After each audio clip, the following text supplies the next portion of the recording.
تمام حمد اس اللہ کی جس نے محمد و آل محمد کو سر الہی کے امین اور اس کے دین کی پناہ گاہیں بنایا۔ حضرت صادق آل محمد صلوات اللہ علیہ فرماتے ہیں، ایک دفعہ ایک یہودی حضور صلی اللہ علیہ وسلم کے پاس آ کر کھڑا ہو گیا اور تیز نگاہوں سے گھورنے لگا۔ رسول کریم صلوات اللہ علیہ، تمہاری کیا حاجت ہے؟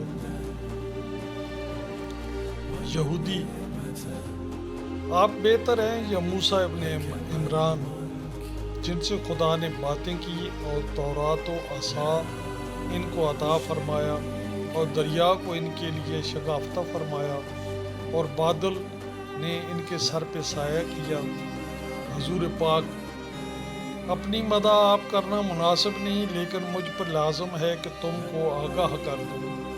جب آدم علیہ السلام سے ترک اولا ہوا تو ان کی توبہ کے یہ الفاظ تھے: خدایا بحق محمد و آل محمد میری خطا معاف کر، تو خدا نے ان کو بخش دیا۔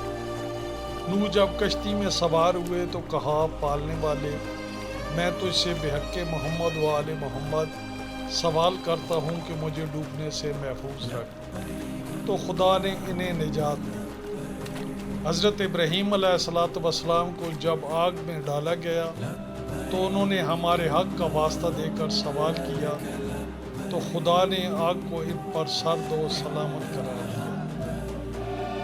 جب حضرت موسیٰ نے عصا زمین پر ڈالا وہ اژدہا بن گیا، تو کہا، پالنے والے بحق محمد و آل محمد مجھے بے خوف کر دے، تو خدا نے وحی فرمائی کہ ڈرو مت، تم ہی غالب ہو۔ اگر موسیٰ اس زمانے میں ہوتے اور مجھ پر اور میری رسالت پر ایمان نہ لاتے تو ان کا ایمان اور ان کی پیغمبری انہیں کچھ فائدہ نہ دیتی۔